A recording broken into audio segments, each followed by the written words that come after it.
Seorang linmas nekat membacok Ketua KPPS TPS 27 RT 2308 Kelurahan 30 Ilir Kecamatan IB2, Palembang saat penghitungan suara pemilu 2024 masih berlangsung, Rabu tanggal 14 Februari tahun 2024 malam.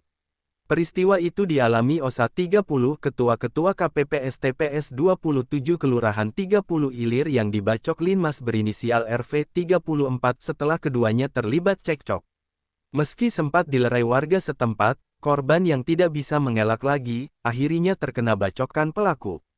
Akibatnya, korban mengalami luka bacok di kepala sebelah kiri dan harus dilarikan ke RS Akgani, Palembang.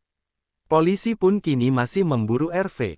Gabungan Satreskrim Polrestabes Palembang dengan Reskrim Polsek Ilir Barat II tengah melakukan pencarian memburu pelaku dan mengungkap dugaan motif Ketua KPPS 30 Ilir dibacok linmas.